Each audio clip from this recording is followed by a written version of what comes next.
Should you worry about failing? Hi, I'm Lizelle, the dog trainer, and in this short video, we're going to talk about failure. Well, failing is an important part of life, and it's actually not so much failing as information. You see, trials and so on and so forth. Now, in here where I live, I only have the opportunity to trial once a year for one weekend, and then all my work has to go in order to trial again next year.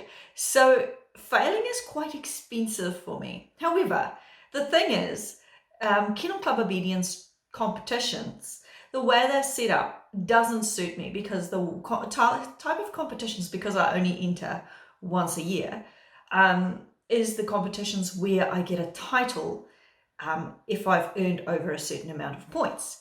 You see, so how I see it is these competitions that I get to enter once a year is to tell me where my dogs are at. That way I can prepare for the competitions that I actually want to enter.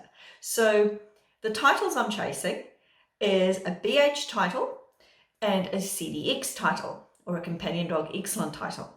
We might do some Rallyo and Nosework titles as well, but these are the two titles I want. Now, neither of them are that complex, but I need to get a gauge of where my dogs are at and where my training's at. And in order to do that, I have to trial. I have to see how we're scoring and what the feedback is from the judge, because without that, I may as well kiss my trials goodbye, or my titles goodbye.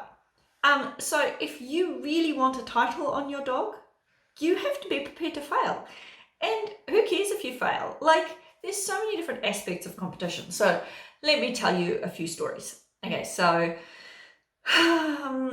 when I first did my very first competition, now, despite the fact that I had religiously gone to club week in, week out, done all the training that the instructor told me to do, Zacky's idea of heeling was that I would be walking and he would be walking right around me over and over and over again. And I was told, you can't correct the dog when you're trialing. And so, like, it was just a nightmare. So anyway, that means, because at that stage, I took that so personally. But the reason I took that personally is because I didn't know where to go from there. Like, I didn't actually know, because I'd followed the instructor's instructions. Like, well, in that case, to me, it was like, well, it must be the dog then. It wasn't the dog. The instructor's instructions did not suit a Doberman. They had been training like collies and border collies and what's those other little yappy things? Look like rough collies. I can't remember. Somebody will help me here. And so those dogs are easier to train than a Doberman.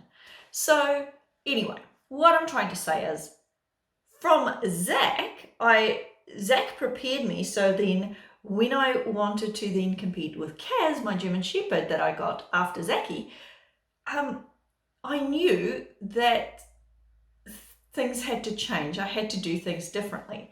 And so I set off on a journey to learn and discover what I needed to do to train her. Anyway, so Kaz and I, the very first competition we ever entered, we were turning heads. In fact, the judge told me, like, I was doing Schutzhund heeling. I knew it was like not like ideal, but to me it was like, no, we're preparing for Schutzhund. This is just our training grounds. By then I'd already developed this attitude that, not that Kaz ever achieved that. She ended up with too many health problems, but I digress.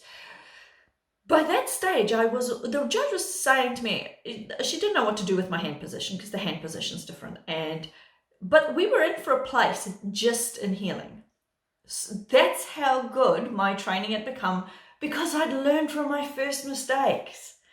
And then I went on to train Zach. I never actually competed with Zach because by then his back wasn't that great and he had other health issues. So he couldn't never have a second chance, which I really regret now, because he was such an awesome dog and I would have loved to have competed with him. It would have been so cool. But anyway, this is what I'm saying to you guys. Failure is a motivator. Use your failure as a motivator. So what if you fail? It's information. It tells you. If you get pinged for crooked sits, it means you need to straighten them up.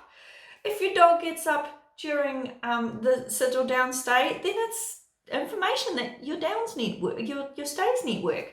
If your dog runs straight past you on the recall, like Kaz did the second day, it's information that your recall needs work, and that maybe you shouldn't ask your husband to record your dog behind you. So this is just, see, you learn from every failure. And like Delta and I, like, she got DQ'd, disqualified, because when I put her in a downstay, on my way out, because it was an out of sight downstay, 5 minute out of sight, and I checked back to check up on her, so instant disqualification, we were out. It didn't matter though, because she still did the 5 minute out of sight downstay, and to me that was like, she'd still achieved the goal. I failed us. So the failure, like, does this make sense to you? I hope it does. Failure is no big deal.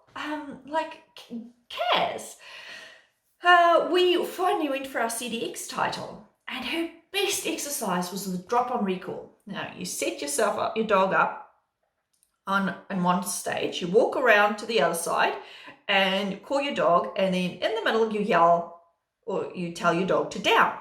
Now, because she'd done so well up to that point, I didn't yell it as I trained it. So instead of yelling down, which I trained her on, I just yelled down, and Kaz ran straight through it. So again, I learned something. I learned to be clear when I'm giving instructions to my dog. Without that failure, the lesson wouldn't have stuck. So if you're worried about failure, don't be. It's information. It tells you where you need to improve for the next trial, so you can get that title, and you can get it with that X as well for excellent. All right, so I hope this helps you guys. See you later.